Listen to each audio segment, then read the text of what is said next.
Welcome to the Global Peace Film Festival Lives Online Conversation 2022 Festival Edition.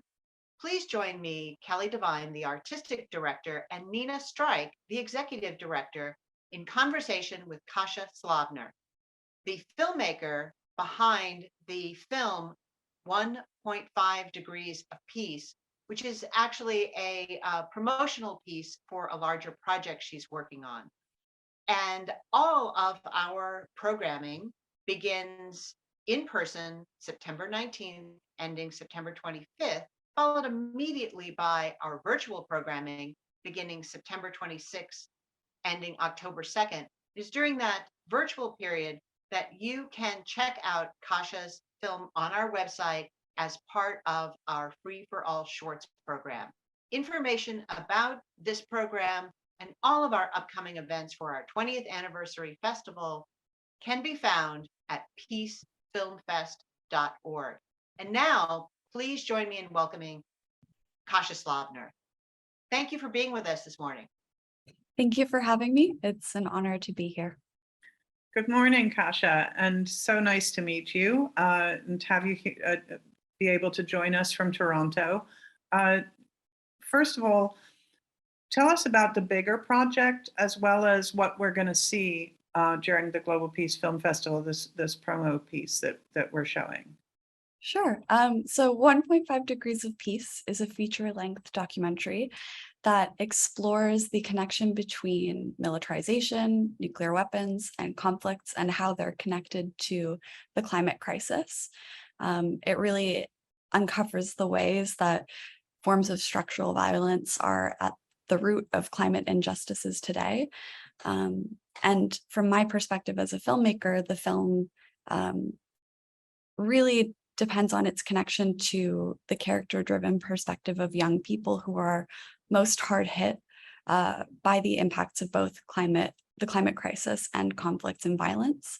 And the film will take these really heavy existential threats that young people are faced with and kind of discover the ways that young people are working to address the two issues and build solidarity across movements so that we can really not only address these in silos, but as a whole unified movement. So the film will really be a deep dive into those personal stories. But this kind of teaser for 1.5 Degrees of Peace is to give people an idea of what we're hoping to create with the feature film, to frame the problem, to energize inspiration, and to start conversations about how we really need to break down silos between these two movements. So it's kind of taking an impact first approach, getting people engaged with the issue before we can actually release the film. So I hope that gives you an insight into the film at large, and of course the teaser. Oh, thank you, Kasia. It does indeed. And I'd like to kind of dig in a little bit about what attracted you to making a film as an approach to get this message out and to start these conversations. Well, a lot of my experience as kind of a young activist has come from being nurtured by the peace movement as a young person who was getting interested in social justice issues. But as a young person, kind of with an interest in peace, I noticed that it can be quite overwhelming in terms of like peace and disarmament issues can be, they're not always broken down to a level that people can understand and identify with. Using such complex jargon and language can be quite a barrier to engagement, especially for youth, even though we really need youth to get engaged in order to address these issues and find solutions that will work for not just older generations, but younger generations too. I apologize. My kitten is also an active peacemaker in her own right. So she wants to get in on the conversation. But also as a young person, watching the climate crisis unfold, I started to feel a lot of anxiety and noticed a lot of anxiety within my peers. And so this film was just kind of an answer to me because I realized that people can connect with the issue in an emotional way that will drive them to take action. And I feel that people rarely take action without feeling emotionally connected to a cause. So it's a way to break down the headiness of the issue, connect people to the real life impacts of the climate crisis and conflicts and militarization, and give them an idea of the ways that we can take action going forward.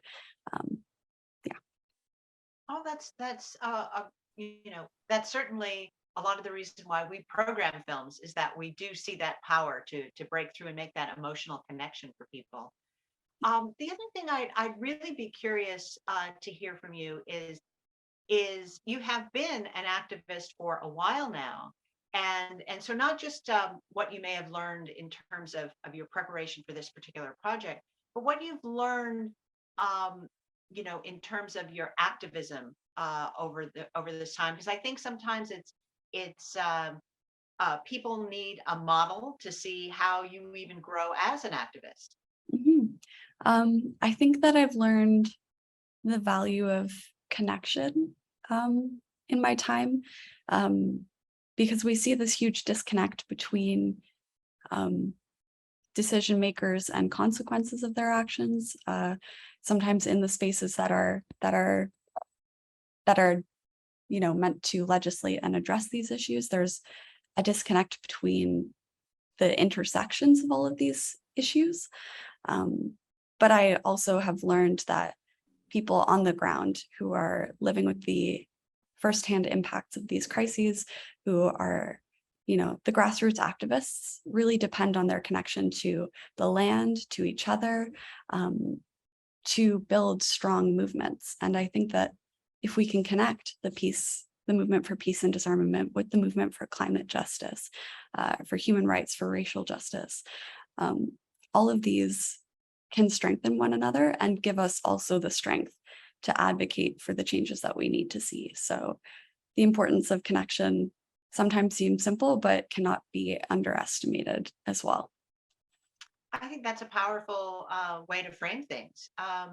And to key back to something you had said earlier about leading with impact. Impact is at the center of what we do at the Global Peace Film Festival. Our slogan is "It starts here," for the reason that a film festival that is about celebrating the craft and art, everything kind of ends when the lights come up. But for us, that's when things begin, because we hope that people are leaning forward and saying, what can I do? How can I get involved?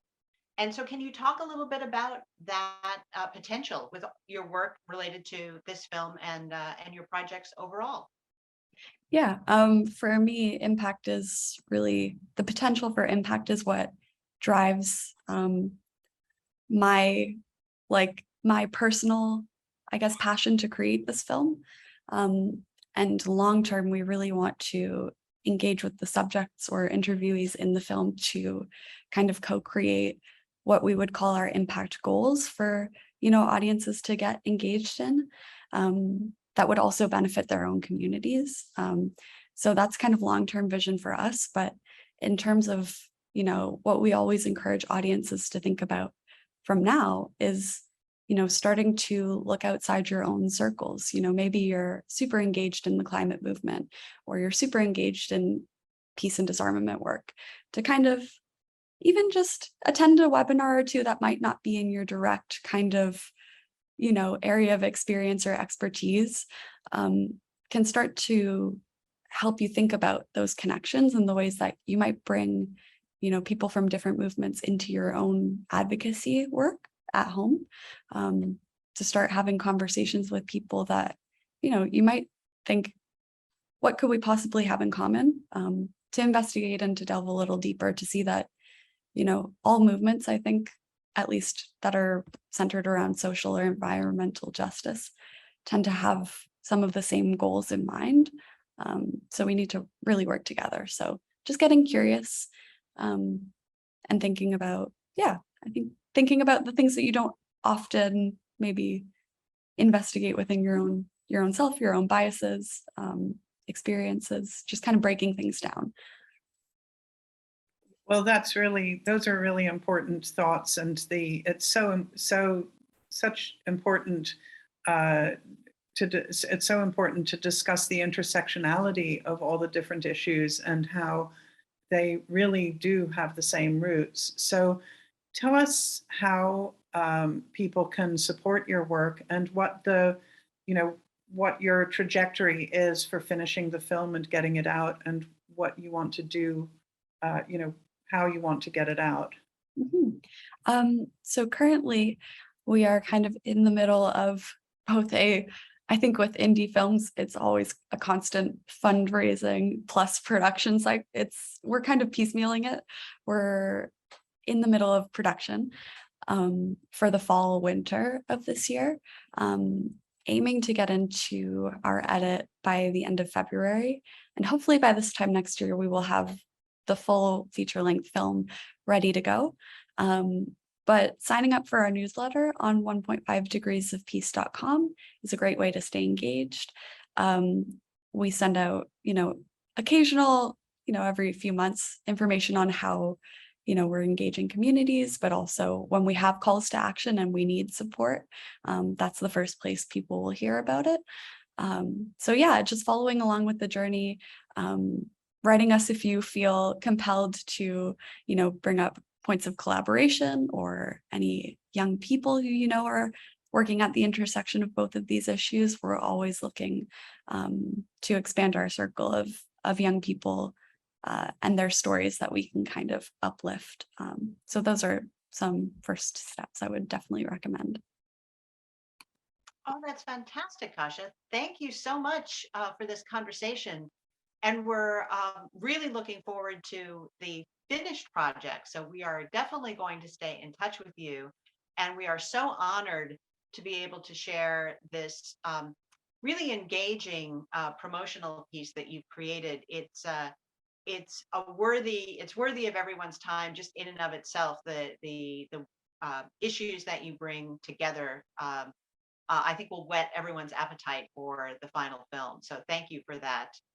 And I really encourage everyone to take Kasha's advice and sign up for the newsletter. And you can do that at 1 point, spelled out, 1.5degreesofpeace.com. And thank you for listening to this glow. Please do go to peacefilmfest.org to find out all the information about our upcoming events for our 20th anniversary film festival, beginning with our in-person screenings September 19th through the 25th, and our virtual starting September 26th and ending October the 2nd. Thank you so much, and we'll see you at the next Glow.